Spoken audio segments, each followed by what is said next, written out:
pour ce que l'Esprit veut donner à l'Église ce soir, frères et sœurs. Je vous invite à tourner dans les Actes, pour ceux qui veulent tourner. Dans les Actes, chapitre 24. Nous allons lire du verset 24 au verset 25. Le verset 24 et le verset 25. Du livre des Actes, chapitre 24. Pour vous mettre un peu dans le contexte à mon habitude, pour savoir un peu dans quel sens l'apôtre Paul, qui est ici, disait ces choses. Comme nous savons, l'apôtre Paul, dans le ministère que l'Esprit lui avait confié, a dû traverser beaucoup de situations assez difficiles. Entre autres, devoir rendre compte du témoignage de Christ devant beaucoup de personnes. Beaucoup de personnes aussi hautement placées dans la hiérarchie du gouvernement de cette époque, qui était Rome, qui étaient les Romains. On voit que dans cette circonstance où il est présentement dans les Actes, chapitre 24, l'apôtre Paul avait un complot contre lui de la part de certains Juifs. Certains Juifs qui voulaient attenter à sa vie, qui lui en voulaient, qui l'accusaient faussement de certaines choses. Et on voit que l'apôtre Paul a dû en appeler à César, car il savait que l'Esprit le dirigeait vers là, à rendre témoignage devant les grands. Et donc, l'apôtre Paul a été amené devant un gouverneur de Rome appelé Félix. Et c'est devant ce gouverneur qu'il dit ces paroles que nous allons lire à partir du verset 24. Quelques jours après, Félix vient avec Drusille, sa femme, qui était juive, et il fit appeler Paul. Il l'entendit sur la foi en Christ. Mais comme Paul discourait sur la justice, sur la tempérance et sur le jugement à venir, Félix, effrayé, dit « Pour le moment, retire-toi. Quand j'en trouverai l'occasion, je te rappellerai. » Pour bien comprendre, frères et sœurs, ce que l'Esprit veut nous faire saisir ce soir, ce dans quoi il veut nous diriger, nous devons comprendre dans un premier temps quelle pensée dirigeait l'apôtre Paul au travers de ces 3 points qu'il a mentionnés. Nous voyons qu'il a parlé du témoignage de Jésus-Christ à Félix, comme il le faisait devant tous ceux à qui il devait rendre compte. Devant tous ces grands, devant le Sanhédrin, comme nous lisons dans les versets précédents, devant le gouverneur Félix, devant le roi Agrippa plus tard, il a parlé de la foi en Christ. Mais nous voyons qu'avec Félix, il a développé sur d'autres choses. Il a développé aussi sur la justice, la tempérance et le jugement à venir. Mais nous devons comprendre, l'Esprit veut nous permettre de capter quelle pensée guidait l'apôtre Paul dans ces 3 points qu'il a mentionnés, 3 points très importants. Pour le comprendre, nous devons reculer dans le même chapitre, mais aller à partir du verset 14. Nous allons lire du verset 14 au verset 16. Et nous verrons quelle était la pensée dans laquelle l'Esprit dirigeait l'apôtre Paul pour ces mots, ces paroles qu'il avait choisies. « Je t'avoue, disait Paul précédemment, toujours à Félix, bien que je sers le Dieu de mes pères selon la voie qu'ils appellent une secte. » Nous voyons qu'à cette époque, servir le Seigneur, le christianisme, était appelé une secte. C'était appelé la secte du Nazaréen, des Nazaréens, à cause du Seigneur qui venait de Nazareth. Comme ainsi, beaucoup de gens en dehors considèrent les voies du Seigneur comme étant quelque chose de mystérieux, de bizarre, je dirais. Donc, c'était appelé une secte à cette époque-là aussi. On voit que l'apôtre Paul dit par la suite, croyant tout ce qui est écrit dans la loi et dans les prophètes, ayant en Dieu cette espérance, comme ils l'ont eux-mêmes, qu'il y aura une résurrection des justes et des injustes. Mais écoutons le verset 16 et nous voyons que c'est la clé, c'est la pensée qui dirigeait l'apôtre Paul dans ce que nous avons lu précédemment. C'est pourquoi, disait l'apôtre Paul, je m'efforce d'avoir une conscience sans reproche devant Dieu et devant les hommes. Pensons-y, frères et sœurs. Nous avons lu précédemment que l'apôtre Paul parlait à Félix de 3 choses. Il a parlé à Félix, entre autres, du jugement à venir. Nous savons que la parole nous mentionne que tous auront un jour à faire face à ce grand Dieu, Père de toutes choses, que nous avons aussi comme notre Père. Nous voyons que l'Ecclésiaste Salomon, dans sa grande sagesse, avait déjà discouru sur ses propos, sur ce point, en disant « Car Dieu amènera toute œuvre en jugement au sujet de tout ce qui est caché, soit en bien, soit en mal. Vous pouvez voir ça dans l'Ecclésiaste chapitre 12. Je vous ai lu la fin du verset 16.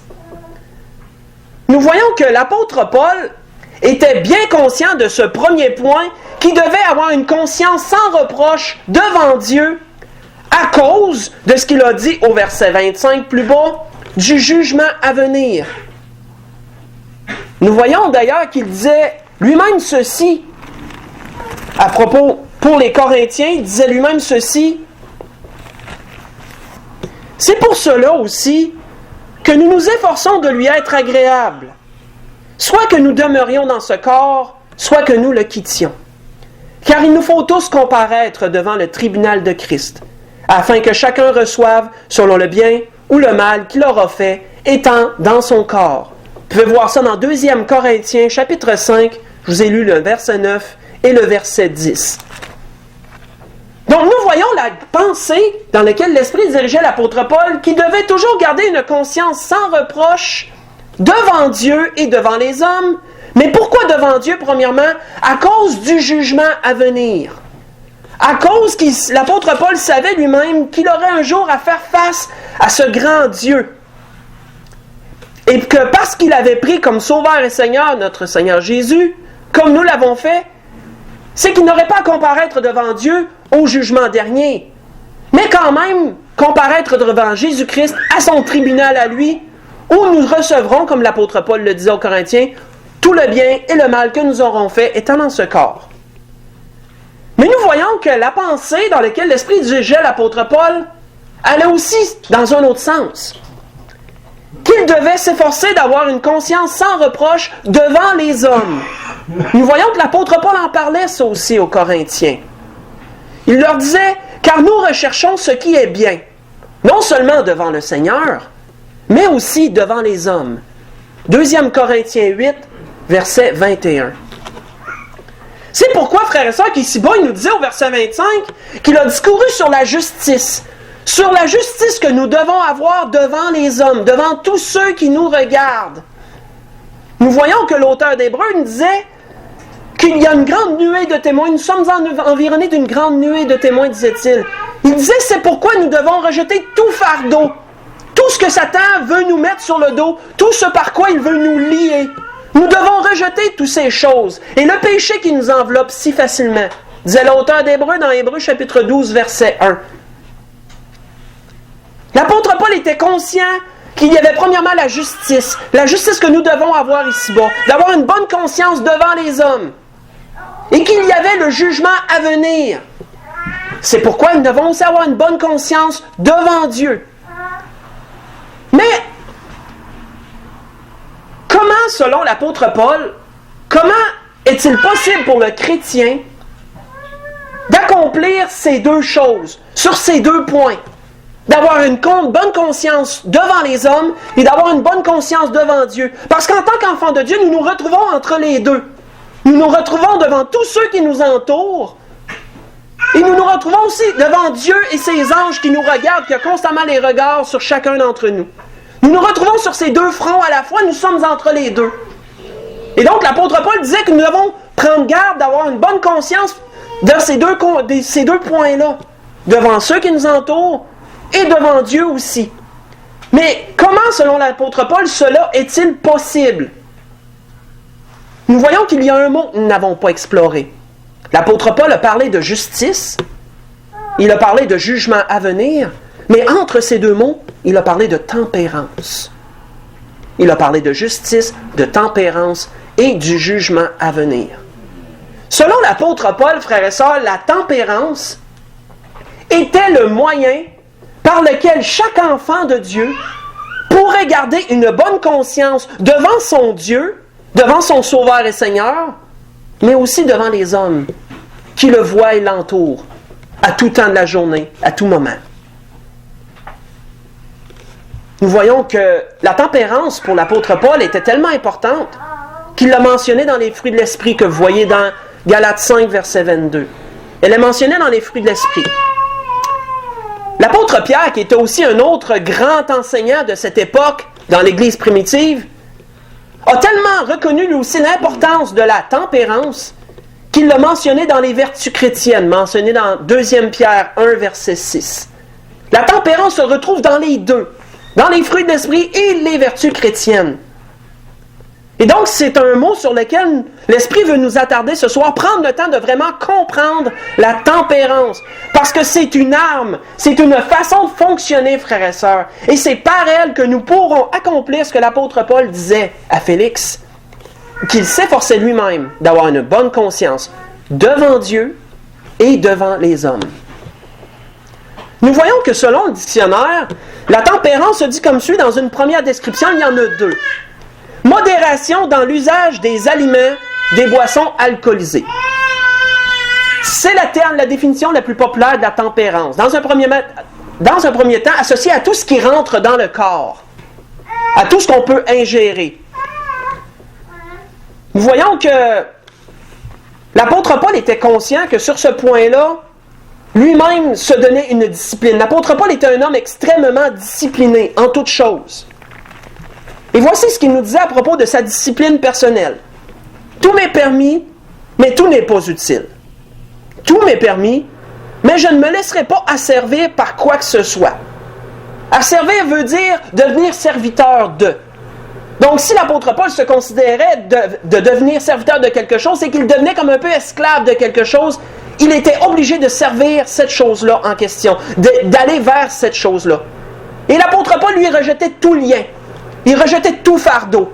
Il rejetait toute chose qui pouvait prendre son corps et l'amener de force vers cette chose-là en question. Il rejetait tout cela, l'apôtre Paul. Il y avait une discipline vraiment, comme nous dirions, de faire.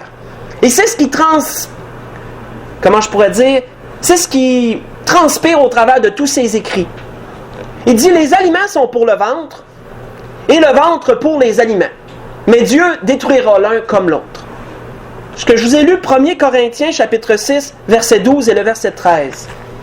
L'Esprit m'a donné beaucoup de versets comme ça, que je vais donner au fil du temps, pour vraiment capter ce que l'Esprit veut nous donner ce soir, à propos de la tempérance.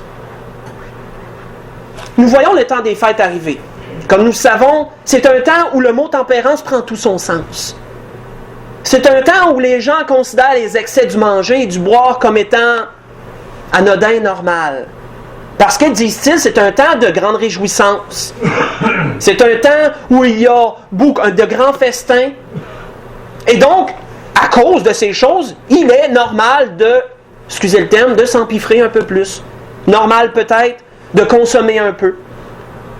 Nous voyons que l'apôtre Paul ne disait pas que ces choses étaient mal. Le chrétien qui comprend ce qu'est la tempérance dans un premier sens, va comprendre que tout est permis, mais tout n'est pas utile. Que les aliments sont pour le ventre, donc pour le besoin nécessaire du corps. Comprendra que dans un premier temps, la tempérance, c'est la modération. Frère Boileau l'a mentionné tantôt, j'espérais qu'il n'aille pas trop loin là-dedans pour ne pas prendre le message. Frère Boileau en a mentionné un peu tantôt pendant qu'on jasait ensemble, la modération. La tempérance, dans le premier temps, c'est la modération dans l'usage de tout ce qui rentre dans le corps. Pourquoi? Pour garder le corps dans un état optimal de fonctionnement. Quand on a trop mangé, on a des ballonnements, on s'endort et on n'est plus aussi alerte qu'on était. Quand on consomme de l'alcool, on sait ce que ça fait, ça l'engourdit les sens, ça l'engourdit l'esprit, ça élargit notre jugement. Toutes des choses sur lesquelles la tempérance, dans sa première définition, prend tout son sens, auxquelles nous devons prendre garde, tout ce qui rentre dans le corps. Mais ne croyons pas que la tempérance se limite à ces points-là. La tempérance, ça va au-delà de ça, ça va un peu plus loin que ça, selon les Écritures. On voit que selon le dictionnaire aussi, dans sa deuxième définition, le mot modération veut dire maîtrise de soi, discipline des tendances humaines, des tendances de la chair. Donc ça, c'est intéressant, frères et sœurs. Et c'est un peu dans ce point-là que l'Esprit veut plus développer. Que la tempérance n'est pas seulement associée à ce qui rentre dans le corps.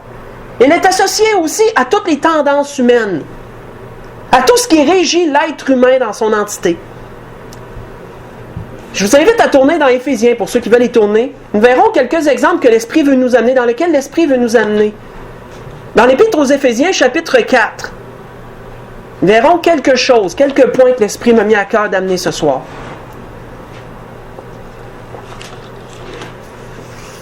Comme l'apôtre Paul le disait, pour être capable de garder une bonne conscience, devant Dieu et devant les hommes, ce qu'il mettait entre la justice et le jugement à venir était la tempérance. Voyons que dans Éphésiens chapitre 4 au verset 29, sur un premier point que nous pourrons regarder, il dit qu'il ne sorte de votre bouche aucune parole mauvaise, mais s'il y a lieu, quelques bonnes paroles qui servent à l'édification et qui communiquent une grâce à ceux qui l'entendent.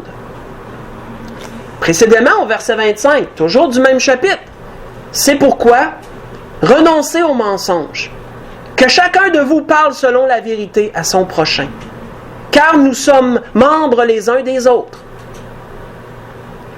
Nous voyons, dernièrement, dans le chapitre 5, toujours du livre des Éphésiens, nous voyons aussi qu'il est dit, au verset 4 du chapitre 5, qu'on n'entende ni paroles grossières, ni propos insensés, ou équivoques, qui veut dire à double sens, choses qui sont contraires à la bienséance, qu'on entende plutôt des actions de grâce. Quand nous regardons, frères et sœurs, un peu comment fonctionne le principe des douanes, c'est un exemple visuel qui pourrait bien nous rattacher à ce que l'Esprit veut nous donner dans un premier temps, la parole. Nous voyons que, selon le principe des douanes, c'est de gérer tout ce qui va entrer dans un endroit et tout ce qui va sortir de cet endroit-là. Et la façon de le gérer, c'est en ayant établi des gardiens, une sentinelle, qui va fouiller les autos qui sortent d'un état et qui rentrent dans un autre, qui vont poser des questions pour essayer de voir s'il n'y a pas quelque chose d'illégal qui rentrerait ou sortirait, et ainsi de suite d'un autre sens. Nous voyons, frères et sœurs, que pour le chrétien, la tempérance fait la même chose. La tempérance, c'est un peu ce gardien-là dans les douanes.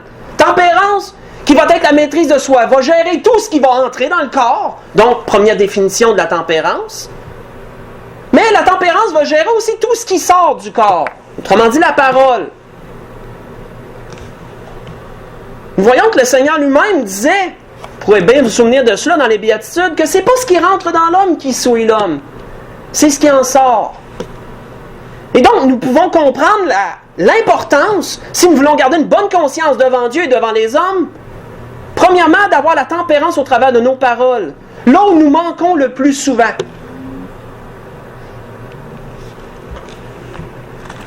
Voyons que l'apôtre Paul disait à Tite, ce jeune ministre, exhorte de même les jeunes gens à être modérés. Les jeunes gens, parce que normalement, c'est eux autres qui manquent le plus de tempérance. Exhorte les jeunes gens à être modérés, te montrant toi-même à tout égard un modèle de bonnes œuvres, donnant un enseignement pur, digne, une parole saine, irréprochable, afin que l'adversaire soit confus, n'ayant aucun mal à dire de nous. Tite chapitre 2, je vous ai lu le verset 6 au verset 8. Que l'adversaire soit confus. L'apôtre Paul disait, dans le livre des Éphésiens, où nous sommes au chapitre 4, de ne pas donner d'accès au diable, disait-il au verset 27. Et combien, frères et sœurs, d'accès Satan va-t-il chercher au travers des paroles? On voit que le Seigneur disait dans les Béatitudes que ton oui soit oui, que ton non soit non. Tout ce que tu vas y rajouter vient du malin. Comment que parfois on essaie de justifier nos paroles? On n'est pas simplement capable de dire oui, on dit ben je te le jure, ou bien d'autres choses qu'on va rajouter. Toutes des choses que selon le Seigneur, c'est le malin qui te pousse à rajouter ces choses-là. Souvenons-nous, frères et sœurs, que le malin cherche des accès. L'adversaire cherche des accès dans chacun d'entre nous. Et que l'apôtre Paul nous a décrit la tempérance comme étant un moyen de limiter les accès au diable. Un moyen de gérer tout ce qui rentre, tout ce qui sort. Un peu comme les douanes. C'est pourquoi j'ai pris cet exemple. La parole. On voit comment elle est importante aussi pour garder une bonne conscience devant les hommes qui nous entourent. On ne sait jamais ce qu'une parole, jusqu'où une parole peut amener dans certains cas. Comment l'adversaire va chercher au travers de nos paroles à détruire notre réputation. On a parlé de justice tantôt. Justice en ce terme que nous devons avoir une bonne conscience devant les hommes. Isaïe, lui, nous disait dans le livre d'Ésaïe, je ne me souviens plus quel endroit exact, que notre justice marche devant nous. Combien que, disait Salomon, une bonne réputation vaut mieux que de l'or. Cette réputation-là, comment qu'elle se bâtit? Par la tempérance, par cette maîtrise de soi, cette capacité à gérer ce qui va sortir de notre bouche, afin que les paroles soient toujours bien pesées lorsqu'elles sortent, peu importe les conditions dans lesquelles elles sortiront.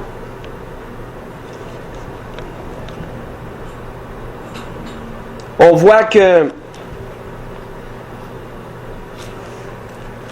Jacques, le frère du Seigneur, avait bien retenu cette leçon. Il prend en note. Pas besoin d'y tourner, vous pouvez rester où vous êtes, c'est simplement une phrase. Le Seigneur a dit que ton oui soit oui, que ton non soit non. Le frère du Seigneur a certainement entendu ces paroles un jour. Voici ce qu'il a dit: avant toute chose, mes frères, ne jurez ni par le ciel, ni par la terre, ni par aucun autre serment, mais que votre oui soit oui, que votre non soit non, afin que vous ne tombiez pas sous le jugement. Jacques, chapitre 5, je vous ai lu le verset 12. On voit les mêmes paroles que le Seigneur a mentionnées. Son frère a certainement entendu ces paroles. Selon la chair, frère, selon la chair, bien sûr. Que vous ne tombiez pas sous le jugement. Qu'est-ce que l'apôtre Paul a parlé, frère, ça, dans l'introduction? Justice, tempérance dans le milieu, jugement à venir. Combien nous aurons à rendre compte de toutes ces choses qui sortent de notre bouche? Et comment l'ennemi veut chercher à ce que le poids en soit encore plus grand. Pour rendre gloire à Dieu qu'au travers du précieux sang de Jésus, on ait un plein accès auprès de Dieu. Et qu'aussi, par cette même grâce qu'il nous a faite, nous pouvons nous repentir. Et nous savons que si nous nous repentons de ces choses, lorsque nous en sommes conscients, Dieu nous dit aussi loin que l'Orient est de l'Occident, je l'ai mentionné dernièrement, aussi loin je vais éloigner votre péché de vous. C'est ce qu'il dit. On peut rendre gloire à Dieu ces choses. Mais nous avons vu un premier point. Un premier point dans lequel l'apôtre Paul voulait conscientiser les Éphésiens, qui est la parole. Mais voici ce qu'il nous dit aussi. Pour aller au verset 31, toujours du livre des Éphésiens au chapitre 4. On voit qu'il nous dit que toute amertume, toute animosité, toute colère, toute clameur, toute calomnie et toute espèce de méchanceté disparaissent du milieu de vous. Précédemment, au verset 26, toujours du même chapitre, il dit: si vous vous mettez en colère, ne péchez point. Que le soleil ne se couche pas sur votre colère. Nous voyons dans un deuxième temps les sentiments. On a vu les paroles, on a vu comment la tempérance est importante pour savoir gérer ces choses-là. Nous voyons maintenant les sentiments. Comment l'apôtre Paul conscientise encore les Éphésiens pour dire que les sentiments ne sont pas mal. Ils sont humains, sont charnels. Mais comment la tempérance peut être capable encore de savoir gérer les sentiments? Et de savoir gérer ce que les sentiments peuvent apporter, surtout ceux néfastes. Les bons sentiments, on demande de les exprimer. La joie, il est bien de l'exprimer. Mais la colère, elle doit être tempérée. D'ailleurs, dans le mot tempérance, on voit tempérer. Qu'est-ce qu'on fait lorsqu'on veut tempérer une pièce? On la garde dans une chaleur, un climat acceptable, un climat dans lequel on est bien. C'est la même chose pour la colère, on la tempère. Comment? Par la tempérance. Par cette maîtrise de soi, cette capacité de prendre sur nous. On voit qu'il nous dit que toute amertume, selon la dictionnaire, l'amertume, c'est une tristesse mêlée de déception. Combien parfois, frères et sœurs, nous pouvons même être amers envers Dieu? Comment que dans certains cas, certaines choses, situations qu'on ne comprend pas, on est triste et déçu? Parce qu'on ne comprend pas la circonstance, c'est de l'amertume, ça, de la tristesse et de la déception mêlées ensemble. Sommes-nous amers parfois envers Dieu? Avons-nous de l'amertume? Parce qu'on ne comprend pas la situation, on est triste, ça nous remplit de tristesse. Encore là, la tempérance va savoir gérer les choses. Si nous comprenons ce que l'Esprit nous dit ce soir, nous comprenons qu'avec la tempérance, on va être capable de maîtriser ces choses-là. Les amoindrir. Parce que ce sont des réactions de la chair.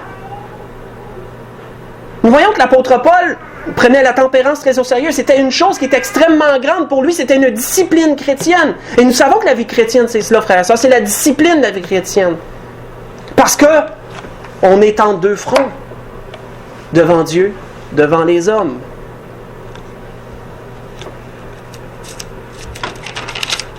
On voit d'ailleurs qu'on ne peut rien cacher à Dieu. On a parlé dernièrement, mais l'Esprit me met encore à cœur de leur lire ce verset. l'a lu dernièrement.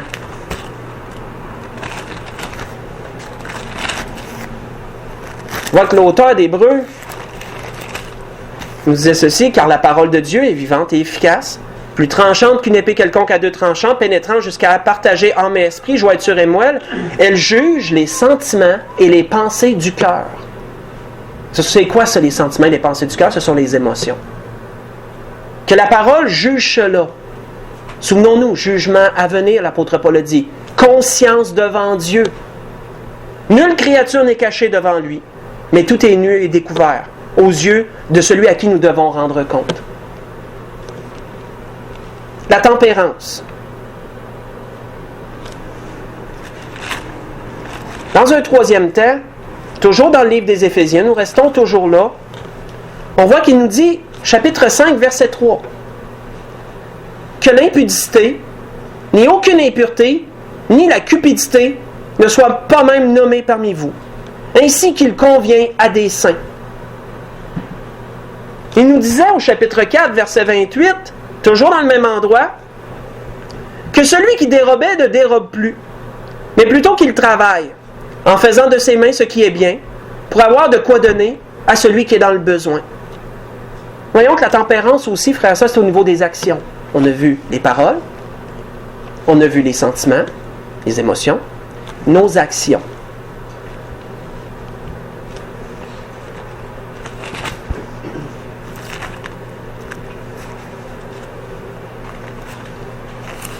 L'apôtre Paul disait ceci, à un autre endroit. Beaucoup de choses que l'Esprit m'a données, je m'excuse. Ce que Dieu veut, c'est votre sanctification. C'est que vous vous absteniez de l'impudicité. C'est que chacun de vous sache posséder son corps dans la sainteté, dans l'honnêteté. C'est pas juste au niveau de l'impudicité. La tempérance au niveau des actions, c'est dans toutes choses. On voit que l'apôtre Paul avait parlé aux Éphésiens que celui qui dérobe, qui veut dire qui vole, ne vole plus. Mais que plutôt il apprenne à travailler au lieu de faire ça, puis qu'avec ses mains, il fasse quelque chose de bien. Nous voyons qu'il dit que chacun sache posséder son corps. C'est quoi ça? C'est de la maîtrise. La maîtrise de soi. Sans vous livrer à une convoitise passionnée, comme le font les païens, qui ne connaissent pas Dieu. C'est que personne n'use envers son frère de fraude et de cupidité dans les affaires, parce que le Seigneur tire vengeance de toutes ces choses, comme nous l'avons déjà dit et attesté. Nous voyons, frères et sœurs, que dans tous les cas, l'apôtre Paul prenait la tempérance comme une discipline de la vie chrétienne, une chose qui devait être dans la vie de chacun. Pourquoi? Parce que nous avons constamment à devoir garder une bonne conscience devant ceux qui nous entourent. Parce que nous sommes des ambassadeurs de Christ. Nous rendons témoignage de notre Seigneur et Sauveur. Donc, il le voit au travers de chacun d'entre nous. Il devrait le voir. C'est pourquoi nous devons garder une bonne conscience envers eux. Mais l'apôtre Paul disait que nous devons garder une bonne conscience envers notre Dieu aussi. Jean nous dit, si ta conscience ne te condamne pas, tu as de l'assurance devant Dieu. Si ta conscience te condamne, Dieu est plus grand que ton cœur. Dieu est plus grand dans ces choses-là. Autrement dit, Dieu peut nous pardonner au travers de Jésus-Christ. L'apôtre Paul avait vraiment une grande discipline dans son corps. On voit qu'il disait, mais je traite durement mon corps et je le tiens assujetti. Je le tiens en esclave. C'est un peu comme un homme qui est sur un cheval qui tient la bride tout le temps serrée, puis qui dit au cheval, tu n'iras pas, sauf là où je veux que tu ailles. C'est un peu comme ça que quelqu'un doit savoir posséder son corps. Il tient la bride bien serrée, je te mène là où moi je veux que tu ailles, pas où toi tu veux t'en aller. Donc on voit que l'apôtre Paul disait à Félix, parlait à Félix de trois choses, de ce gouverneur dont nous avons lu en l'introduction. Il lui parlait de la justice. Comment il est important, parce que nous sommes regardés de beaucoup de personnes, de tempérance, parce que c'est par cela que nous sommes capables de garder la conscience et du jugement à venir, parce que nous sommes toujours devant les yeux de notre Père éternel. Mais l'apôtre Paul n'était pas le seul à comprendre cette importance. L'apôtre Pierre, lui aussi, l'avait. Pour ceux qui désirent y tourner, je vous invite à tourner dans 1 Pierre, chapitre 5. On s'en va vers la conclusion de ce que l'Esprit voulait nous donner ce soir. 1 Pierre, chapitre 5. Chapitre 4, excusez-moi. 1 Pierre, chapitre 4, je vais lire du verset 1 au verset 5. Ainsi donc, disait l'apôtre Pierre, Christ ayant souffert dans la chair, vous aussi armez-vous de la même pensée. On voit que l'apôtre Paul, frère et sœur, il était armé de cette pensée lorsqu'il devait rendre témoignage du Seigneur partout où ça l'amenait. Peu importe les circonstances qui amenaient à cela. Nous aussi, frères et sœurs, à cause de la tempérance, ça peut nous amener à souffrir dans la chair. Ça peut nous amener à devoir restreindre la chair sur certaines choses. Mais nous devons nous armer de cette pensée. Parce que nous sommes des enfants de Dieu. Nous sommes à la connaissance de grandes choses que ceux du dehors ne connaissent pas. Nous devons être armés de cette pensée. Car celui qui a souffert dans la chair en a fini avec le péché. Pourquoi? Parce qu'il tempère. Il laisse les choses de côté. Le péché, il laisse ça de côté, il est conscient du danger que ça a. Afin de vivre non plus selon les convoitises des hommes, mais selon la volonté de Dieu. Pendant le temps qu'il lui reste à vivre dans la chair. Je ne sais pas combien de temps qu'on en a. C'est assez, en effet, disait l'apôtre Pierre, d'avoir, dans le temps passé, accompli la volonté des païens, en marchant dans le dérèglement, les convoitises, l'ivrognerie, les orgies, les idolâtries criminelles. Aussi trouve-t-il étrange que vous ne vous précipitiez pas avec eux dans le même débordement de débauche. Et ils vous calomnient. Vous savez, la tempérance, frères et sœurs, aux yeux de ceux qui ne sont pas sauvés, peut nous amener des combats. Ça peut nous amener des luttes. Les gens peuvent nous traiter de personnes qui sont des gâcheux de party, des personnes qui ne savent pas s'amuser, des personnes qui sont trop strictes, qui ne lâchent pas assez le lousse. Nous devons garder constamment, nous devons être armés, comme l'apôtre Pierre disait, de cette pensée. Ça va arriver, frères et sœurs. Mais souvenons-nous que nous sommes en deux fronts, nous.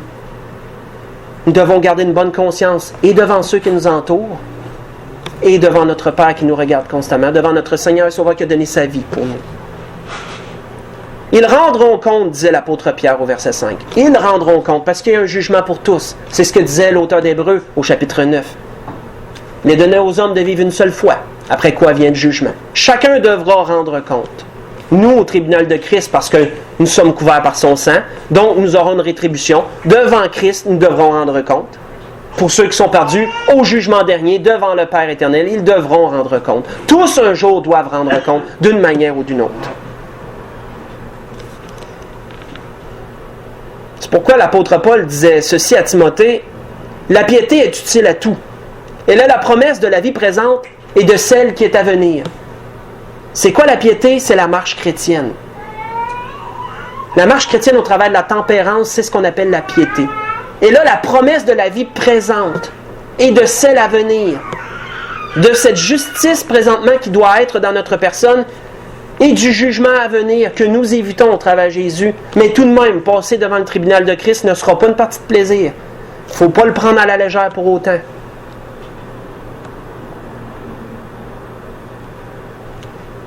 Donc, frères et sœurs, si on récapitule un peu ce que l'Esprit nous a donné ce soir, on voit qu'on a parlé de trois choses qui ont revenu tout au long du message. On a parlé de justice, on a parlé de tempérance, on a parlé de jugement à venir. Pourquoi justice? Pourquoi jugement à venir? À cause de cette pensée dans laquelle l'Esprit dirigeait l'apôtre Paul. Avoir une bonne conscience. Devant les hommes, c'est pourquoi il disait la justice. Devant Dieu, c'est pourquoi il parlait du jugement à venir. Dans tous ces cas, nous avons vu trois points dans lesquels qui régissent l'être humain. On a vu les paroles dans lesquelles la tempérance s'applique. On a vu les sentiments que la tempérance peut réussir à contenir pour les mauvais. On a vu aussi les actions que la tempérance va être contrôlée aussi, va être capable de contrôler ces choses. Pour la conclusion de ce que l'Esprit voulait nous donner, 2 Pierre, ceux qui veulent y tourner, 2 Pierre, chapitre 3. Je vais lire à partir du verset 12. 2 Pierre, chapitre 3, pour conclure ce que l'Esprit avait mis dans mon cœur pour l'Église ce soir. On voit que l'apôtre Pierre, qui était bien conscient aussi de la tempérance, l'importance de l'avoir dans nos vies, disait « Attendez et hâtez l'avènement du jour de Dieu. » Lorsque nous marchons, frères et sœurs, d'une façon exemplaire devant Dieu, d'une façon droite, tempérée, on démontre qu'on l'attend. Pour ceux qui se sont égarés, qui sont retournés un peu dans l'ancien rythme de vie, ça démontre quoi? C'est qu'ils ne l'attendent plus. La tempérance n'est plus dans leur vie. Pour ceux qui ne sont pas sauvés, ne l'attendent pas du tout aussi. Ça le démontre un peu par le manque de tempérance. On voit que dans un cas comme dans l'autre, le manque de tempérance démontre quoi? Tu ne l'attends pas. Qu'est-ce que ça démontre lorsque tu as la tempérance dans ta vie? Tu l'attends. Parce que tu es constamment sous son regard, tu en es conscient de ça. Attendez et hâtez l'avènement du jour de Dieu. Jour à cause du ciel, les cieux enflammés se dissoudront, les éléments embrasés se fondront, parlant du jugement qui s'en vient sur cette terre. Mais nous, frères et sœurs, disait l'apôtre Pierre, nous attendons, selon sa promesse, de nouveaux cieux, une nouvelle terre où la justice habitera. Ou bientôt, frères et sœurs, lorsque notre Sauveur et Seigneur reviendra, après est venu nous chercher, bien sûr, lorsqu'il reviendra établir le règne sur cette terre, nous n'aurons plus à lutter contre ses passions, contre toutes ces choses. La tempérance n'aura plus sa raison d'être. Nous serons dans un corps glorifié. Satan ne pourra plus tirailler. Où Satan lui-même sera enchaîné pour 1000 ans. 1000 ans de paix promis pour la terre. Ça va être un temps merveilleux que le Seigneur veut établir. Ça s'en vient. Le royaume des cieux, c'est ce qu'on est en train de préparer, frères et sœurs. C'est ce que les églises qui servent le Seigneur préparent, le royaume des cieux. C'est pourquoi, disait l'apôtre Pierre, bien-aimé, en attendant ces choses, appliquez-vous à être trouvé par lui sans tache, irréprochable. Pourquoi? Parce que nous devons toujours garder une bonne conscience devant Dieu, mais aussi devant les hommes. Croyez que la patience de notre Seigneur est votre salut. Comme notre bien-aimé frère Paul vous l'a aussi écrit, selon la sagesse qui lui a été donnée. La grâce que je nous souhaite à tous, frères et sœurs, dans tout ce que l'Esprit a voulu nous donner ce soir, beaucoup de versets qui ont été donnés. Mais ce qui est important de retenir, la tempérance. Devant Dieu, devant les hommes, à cause de la conscience, jugement et justice. C'est la grâce que je nous souhaite à tous. Que nous puissions avoir cela dans nos vies, que nous demandions à l'Esprit de constamment grandir cette tempérance dans nos vies. Levons-nous pour le dernier cantique.